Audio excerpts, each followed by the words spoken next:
오늘 말씀의 제목은 겨자씨만한 믿음이다라는 제목으로 말씀을 드리려고 합니다. 제가 신앙생활을 했던 그 초창기에 신앙생활하면서 좀 어려웠던 점이 있습니다. 그것은 뭐냐면은 우리 신앙의 선배님들이나 또 주의 말씀을 전하는 목사님들이나 또 다른 주의 종들이 그런 말씀을 참 자주 하셨어요. 믿어라. 믿어라. 믿고 행하면 된다. 근데 이제 저는 좀 사고방식이 좀 이성적인 사고가 좀 강한 사람입니다. 그래서 이 목사님들이 믿으라고 이야기를 하는데 도대체 뭐를 어떻게 믿어야 될지를 모르겠어요. 물론 이제 예수님을 영접했으니까 예수님을 믿으라는 말씀은 제가 이해하고 믿고 또 그대로 따르겠는데 주의 일들, 또 교회에 관한 일들, 또 여러 가지 것들을 말씀하시면서 때로는 제가 생각할 때는 참 이해가 안 되는 부분들을 놓고 믿으라는 거예요. 예를 들면 이런 것이 한 가지가 있습니다. 지금 교회 성도가 한 50명인데 올해 안에 150명이 나올 것을 믿습니다. 이야기하고 믿으라는 거예요. 그래서 저는 그 생각을 했습니다. 이게 정말 믿음인가? 아니면 자기 최면인가? 그래서 제가 소위 말해서 이 믿음이라는 걸 잘 몰랐고 또 그렇게 믿는다고 그러면 그렇게 되나? 라는 그런 의문을 가졌었습니다. 그런데 이제 신앙생활을 계속 하다가 보니까 믿음에 대해서 조금씩 알아가기 시작했습니다. 그래서 오늘 제가 여러분들과 같이 말씀을 나누려고 하는 것은 바로 이 믿음에 대한 말씀입니다. 오늘 5절 말씀에 보니까 이렇게 기록이 되어 있습니다. 사도들이 주께 여짜오되 우리에게 믿음을 더하소서 하니. 근데 이제 이 말씀을 보려면은 우리가 17장 1절에서부터 4절까지 말씀을 먼저 조금 살펴봐야 5절 말씀을 이해할 수 있습니다. 17장 1절에서부터 4절까지 말씀은 우리 예수님께서 제자들에게 주신 말씀인데 이런 말씀이에요. 17장 1절에 보니까 실족케 하는 것이 없을 수는 없으나 있게 하는 자에게는 화로다. 이건 이제 이 말씀을 제가 길게 설명하지는 않겠습니다만은 일단 이 말씀을 보면은 우리가 살아가는데 사람을 실족케 하는 일이 있을 수 있다는 겁니다. 예수님께서도 우리 사람의 연약함을 아시기 때문에 인간이 결코 완벽할 수는 없다는 것을 말씀해 주는 것 같아요. 그래서 우리가 신앙생활 하다 보면 때로는 내가 원턴 원치 않던 나의 말과 나의 행동을 통해서 다른 사람한테 영향을 주고 특별히 신앙이 연약한 자에게 영향을 주어서 그 사람을 실족케 할 가능성이 있다는 걸 이야기를 합니다.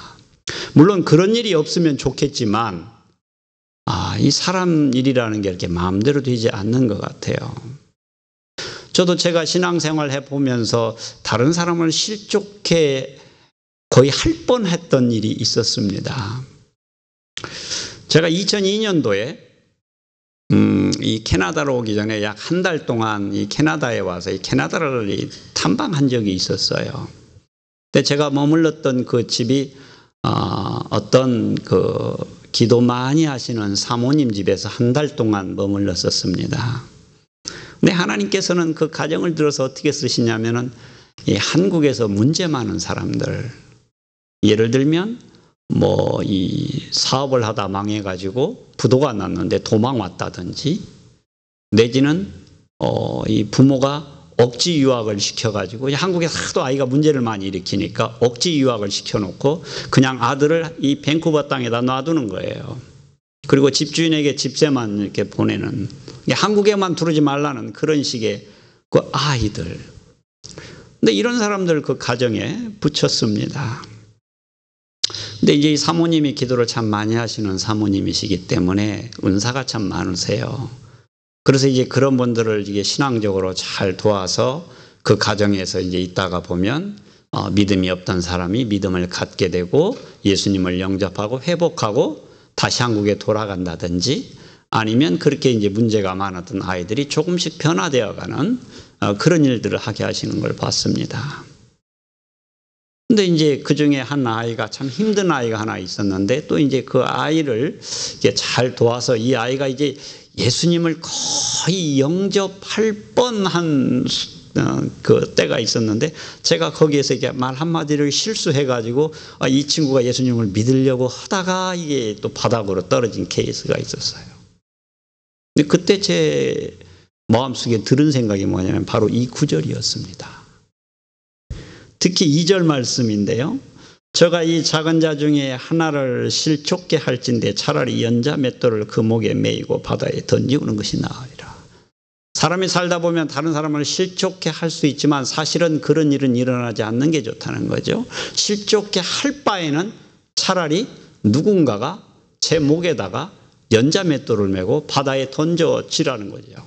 이건 제가 죽는다는 얘기가 아니고 누군가가 그렇게 해서 내가 차라리 죽을지언정 한 영혼을 실족게 안 하는 게 낫다는 거죠.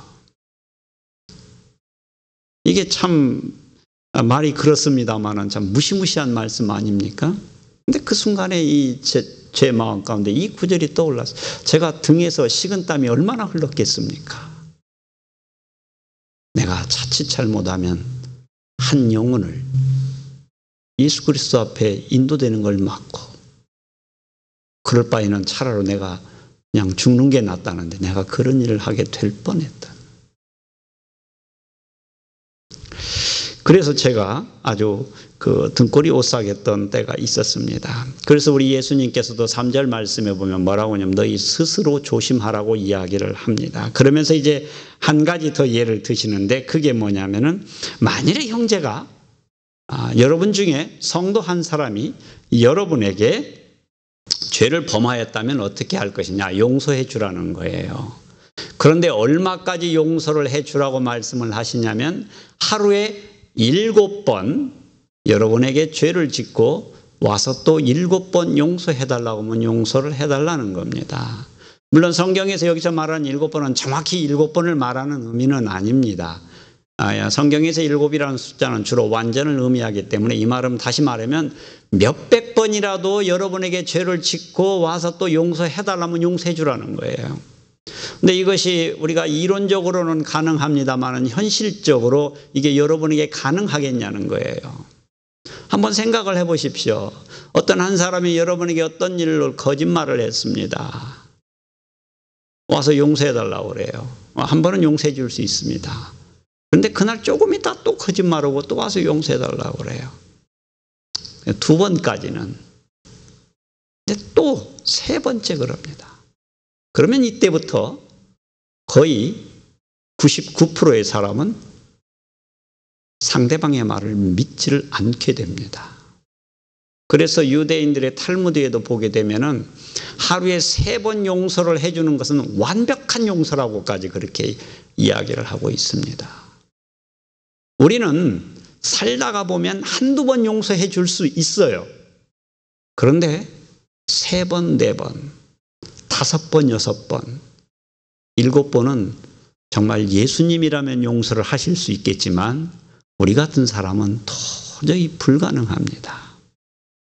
여러분 원수는 그만두고 여러분 자녀가 여러분이 이제 말을 하는데 말을 안 듣는 경우가 있습니다. 예를 들면 그 부모가 손님이 와서 대화를 나누고 있는데 아이가 그 옆에 거실에서 TV를 크게 틀어놓고 TV를 보고 있습니다. 대화하는데 지장이 많지요. 아이에게 소리를 줄이라고 얘기합니다. 한 번, 2번 이야기를 했는데 아이가 듣지를 않아요. 3번, 4번 소리를 줄이라고 하는데 듣지를 않습니다. 그럼 여러분 어떻게 됩니까? 여기까지 올라오지 않습니까? 그죠? 손님이 계시니까 화내기는 어렵고. 그런데 몇 번을 더 얘기해도 듣지 않으면 그때는 손님이 계셔도 이제 큰 소리가 나갑니다. 남이 아닌 내 자녀가 TV 소리를 좀 줄이라고 하는 것도 듣지 않으면 견디기 힘든 거예요. 근데 누군가가 자신의 유익을 위해서 나를 이용하고 나에게 거짓말을 하고 그런다고 한다면 어떻게 하루에 여러 번씩 그 사람을 이해할 수 있냐는 거죠. 그걸 용서해 줄 수 있냐는 거죠. 거의 어렵습니다. 예수님이 이렇게 말하니까 이제 제자들이 이건 도저히 자기들로서는 불가능한 것처럼 보이니까 오늘 5절 말씀을 하는 겁니다. 주님, 그렇다면 우리에게 믿음을 더하소서. 정말 주님이 우리에게 믿음을 더해 주지 않는다면 나는 도저히 그 일을 할 수 없다는 거예요. 제자들이 생각할 때 나는 도저히 예수님이 말씀하신 것처럼 살 수가 없다는 거예요. 그러니까 예수님이 나에게 믿음을 좀 주십시오. 우리가 여기까지만 봐도 사실 이 제자들의 모습이 괜찮은 것 같습니다. 그렇지 않습니까? 나는 주님의 말씀대로 살고 싶은데 내게 믿음이 없어서 나는 그만한 믿음의 분량이 되지 않으니까 믿음을 주세요라고 기도하고 우리 주님께 간구하는 걸 보니까 그래도 괜찮은 것 같아요. 여러분, 제가 또 똑같은 예를 들어보겠습니다. 여러분이 자녀들을 키우시지 않습니까? 그런데 어려서부터 이제 이 자녀에게 공부를 하라고 해도 이 자녀들이 공부를 잘 열심히 하는 아이도 있지만 그러지 않는 아이들도 있습니다. 그렇죠? 그래서 이제 그 아이에게 부모님들이 여러 번 이야기를 합니다. 자녀를 키우면서 1년도 이야기하고 2년도 이야기하고 10년도 이야기하고 20년도 이야기를 합니다. 근데 아이가 별로 공부를 좋아하지도 않고 관심도 없고 재미있어라 하지도 않아요. 근데 하루는 이 아이가 밖을 나갔다 오더니 그 부모에게 그래요. 어머니, 제가 이제 공부를 좀 해보겠습니다. 이 말을 들으면 그 어머니가 얼마나 기뻐하겠습니까? 처음에는 좀 반신반의하죠. 왜? 살아오면서 그런 소리를 한두 번 한 게 아니니까. 그래서 오늘날 여기까지 왔거든요. 근데 정색을 하면서 이야기를 하는 거예요. 좀 의심이 들었는데 하도 아이가 진지하게 얘기를 하니까 이야기를 좀 해봤습니다. 제가 마음을 정했습니다. 정말 저 이제 공부하기로 작정했습니다. 근데 공부를 하려고 하다 보니까 이 참고서도 좀 있어야 되겠고 책도 좀 있어야 되겠고 제가 너무 실력이 없으니까 좀 학원을 좀 다녀서라도 실력을 길러야 되겠습니다. 학원을 보내주십시오. 어머니가 얼마나 기쁘겠어요. 정말 이 아이가 뭔가 변한 것 같아요. 그전까지는 그렇게 얘기해도 들은 척도 안 하던 아이가 이제는 해보겠다고 하는 겁니다. 지금 제자들이 그 모습 아닙니까? 3년 동안 우리 예수님이 제자들을 데리고 다니면서 보여줄 것 다 보여주고 능력 체험하게 하고 말씀 주시고 밤이면 따로 과외 공부까지 시키셨잖아요. 낮에 예수님이 비유로 이 사람들에게 설명을 쫙 하면 제자들도 못 알아들으니까 밤중에 또 와가지고 우리 예수님 낮에 하신 비유 내용이 무엇입니까? 그래서 과외까지 받았단 말이에요. 그런데도 그 다음날이면 잊어버려요. 근데 오늘은 어찌된 일인지 예수님이 정말 진지한 얘기를 했거든요. 용서하라, 용서하라. 그랬더니 제자들이 정말 예수님이 기뻐할 만한 대답을 하시는 것이 주님, 저희에게 믿음을 주세요. 이 말은 저희가 정말 주님 말씀대로 살아보겠습니다 라는 뜻이에요.